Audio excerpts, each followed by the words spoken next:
마침내 전쟁이 끝났습니다. 평안한 세월이 찾아왔습니다. 그리고 기드온에게 왕이 되어주기를 요청하였습니다.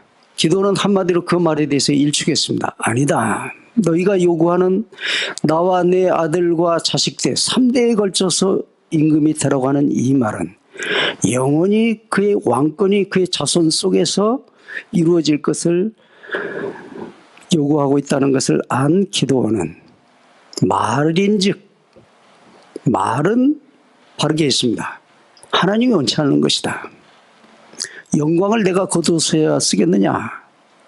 나는 너희를 다스리지 아니할 것이고 오직 여호와께서 너희를 다스릴 것이니라. 그렇게 말했습니다. 자, 우리는 말씀을 통해서 은혜를 받습니다. 과거도 지금도 앞으로도 그럴 것입니다. 그런데 성도님들 항상 주목해서 깨어 있어야 될 것은 그 지도자가 말씀대로 살아가는지 그 세월을 쳐다보는 그 지휘한 노력이 뒤따라야 될 줄로 믿습니다. 할렐루야. 자기가 외친 말대로 실천하는 사람이 제대로 된 사람이지, 말은 번지르하게 얘기했지만 행동은 다르게 했던 사람이 이 기드온이었어요. 내가 왕 되는 것이 아니라 이 민족을 붙드신 이가 여호와시고 그 전쟁을 통해서 우리를 구원하신 이가 여호와시니 앞으로도 여호와께서 우리를 다스리시는 것이 마땅하다고 말은 그렇게 하면서도 그런데 너희들에게 요청할 것이 한 가지 있다. 말씀해 주세요. 그 전쟁통의 전리품으로 다 탈취한 금 귀걸이 또 장식물들 그런 금부치들을 있는 대로 다 내놓으면 내가 그것을 가지고 에봇 한 벌을 지어서 우리 고향 땅에 거두란다 하는 말을 했습니다. 에봇이 뭡니까? 하나님의 뜻을 구하는 거예요. 이 에봇은 상징적으로 하나님이 그 속에 계신다 하는 것을 보여주는 것입니다. 나는 왕자리는 필요 없다. 그러면서 요구하는 것이 재물을 요구했어요. 그런데 그 재물이 나를 위해서 쓰는 것이 아니라 하나님의 영광을 위해서 내 집에다가 금으로 만든 에봇을 지어서 걸어놓겠다 그랬습니다. 이 에봇의 무게가 오늘 저와 여러분이 지금 읽은 말씀 중에 금 1700세겔이 들어갔다고 기록이 되어 있습니다. 이것은 하나님께서 제사장들만 입는 이 에봇의 무게보다 훨씬 더 나가는 거예요. 20kg의 무게를 가진 금으로만 된 에봇을 만들어서 걸어놨습니다. 이것은 또 하나의 우상단지가 되었습니다. 할렐루야. 오늘날 교회가 하나님의 영광을 위해서 더 큰 것, 더 귀한 것, 더 아름다운 것, 남들이 가지지 않은 좋은 것, 바로 그것은 우상단지로 둔갑되는 귀한 요건이 됩니다. 할렐루야.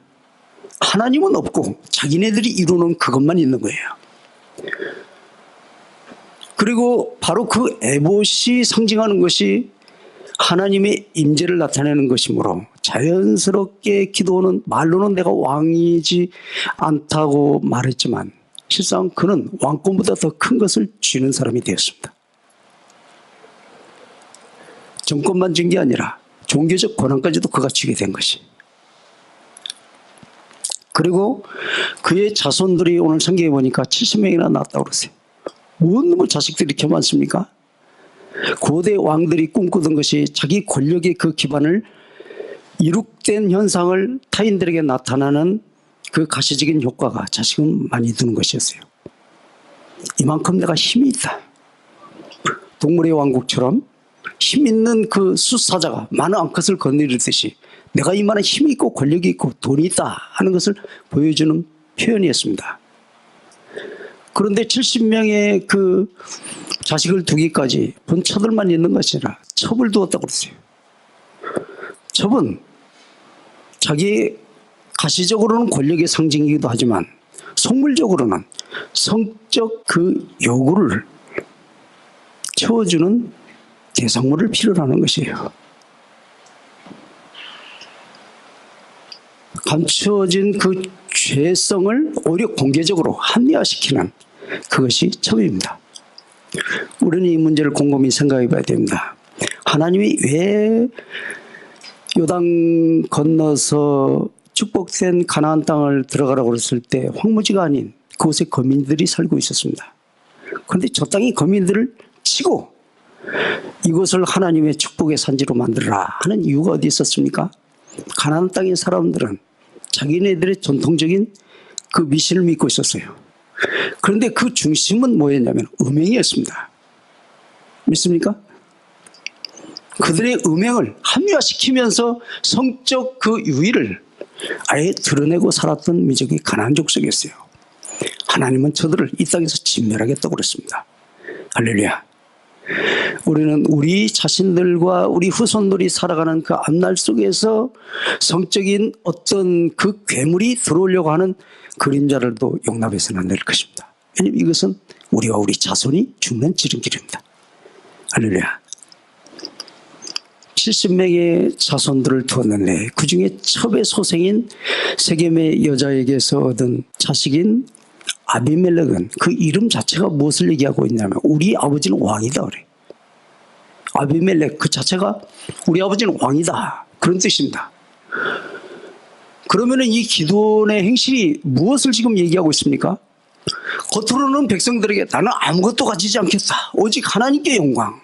나는 왕도 되지 않겠다. 그래놓고 다 하는 짓거리는 자기의 세력을 구축하는 데 있었습니다. 수많은 위인들이 성경을 통해서 다녀갔지만 그 당대에 잊혀진 위인은 기드온밖에 없어요. 아쉬움 없이 기드온 때가 끝이면서 백성들의 기억 속에는 그 가문을 잊어버렸다고 성경이 기록을 하고 있습니다. 할렐루야. 이상하게 세태의 현상이 어떻게 바뀌어져 가느냐면은 죽어서 위인이 될 바에는 살아서 위인이 되기를 원합니다. 그러나 곰곰이 생각해 보세요. 사람이 죽어서도 이름을 날리는 것은 그만한 것이 숨겨져 있기 때문에 죽어서 이름이 남는 거예요. 믿습니까? 그런데 기드온은 살아서 자기의 영광을 다 차지하고 난 다음에 죽어서 장례 치르고 난 바로 그 뒤로부터는 백성들의 기억에서 잊혀졌다. 그렇게 기록이 되어 있습니다. 우리도 오늘날 수많은 위인들이 이 땅에서 나오기를 바라고 고대합니다. 그런데 그 위인들이 죽어서 이름을 날리기는커녕 그 권좌에서 물러나자마자 기억하기 싫은 그의 모든 치부가 드러날 때마다 우리들은 많은 실망을 맛볼 수밖에 없습니다. 우리의 신앙생활이 내가 요단을 건너서 주의 나라에 들어가는 그 이후에 우리 후손들이 기억할 때 곱고 바른 그 길을 걸어가신 분이다 하는 기억을 남길 수가 있다면 얼마나 좋겠습니까? 많은 것을 가지지 않더라도 성실하게 내 말 한마디 한마디가 곧 나의 행실의 좌표이고 그 말씀대로 믿고 진리대로 따라가는 그 모습을 보여주는 것이 귀한 것임을 오늘 이 자리를 통해서 저는 다시 한번 천명을 합니다. 말은 반대로 하고 행동은 행동대로 또 따르게 해서 그의 자손이 영원히 그곳에서 권력의 기반을 다지기를 원하였으나 한 세대가 지나면서 그 모든 것은 다 무너지고 왕권도 유지되지 못했을 뿐만 아니라 아비멜렉의 칼에 의해서 나머지 자식들은 다 죽었습니다. 그 자식들이 왕권은 고사하고 생명도 부지하지 못하고 끝나는 인생을 기드온은 성경의 역사를 통해서 남겨두었습니다. 오브라에 둔 그 에봇 한 벌로 인해서 그 민족의 앞날도 바뀌었습니다. 하나님을 섬기는 것이 아니라 에봇을 숭상함으로 그곳에서 또 음행이 벌어졌다고 그랬어요. 이름만 바뀐 거예요.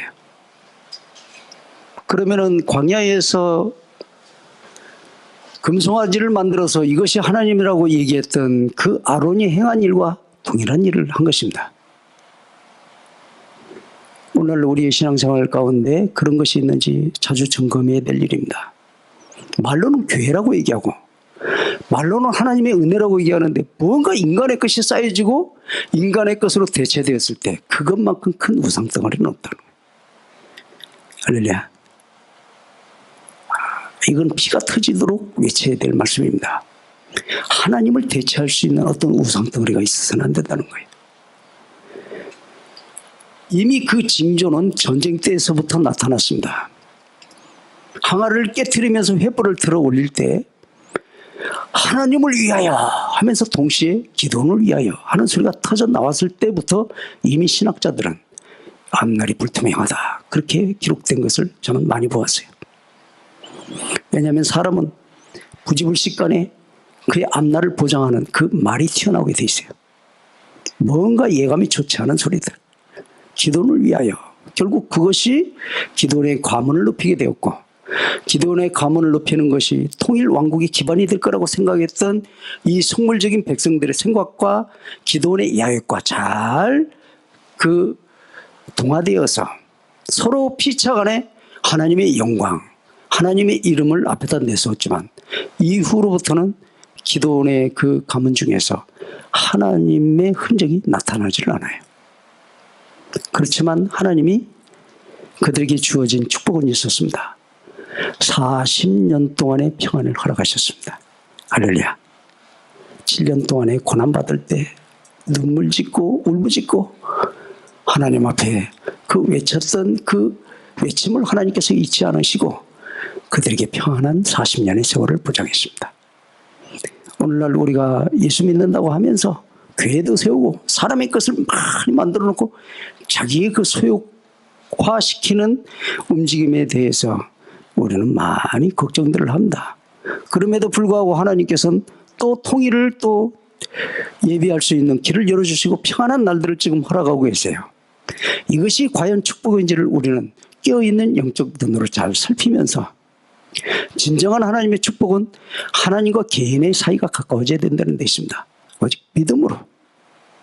지도자는 지도자대로 내 자리에서 하나님을 섬기는 자리에 있어야 될 것이고 백성들은 백성들대로 하나님의 은혜가 아니었던들 지나간 날을 살아올 수도 없었거니와 앞으로도 그럴 것이다 하는 확고한 믿음으로 오직 여호와께만 영광을 돌리고 살아갈 일입니다. 이 에봇은 상징적인 우상을 나타냅니다. 예수 믿어서 축복받아서 내가 상징적으로 만들어낼 수 있는 우상덩어리가 내 가정이나 내 교회에 있다고 할 것 같으면 그 자리는 하나님의 이름을 빙자한 또 다른 그 우상단지의 시작이 될 것임을 우리가 분명히 알고 지금까지 부끄럽지 않게 주님 앞에 매달리고 살아왔던 것처럼 앞으로도 주님을 의지하고 매달리고 살아갈 수 있기를 바라겠습니다. 하나님 앞에 우리가 때로는 책망을 받기도 하고 내 잘못에 대해서 추궁을 받기도 합니다. 또 내 스스로 깨달을 때까지 하나님께서 긴 세월의 무게의 뚜껑을 덮어두시기도 하세요. 그러나 그 속에서 하나님께 원망과 불평하기보다는 이걸 통해서 더 하나님과 가까워졌다 하는 생각을 가질 때 우리는 그 속에서 위로를 받고 또 은혜를 또 동시에 체험을 합니다. 이 말씀 새기시고 여름철 하나님의 은혜로 능히 헤쳐나갈 수 있기를 주의 이름으로 축원하겠습니다.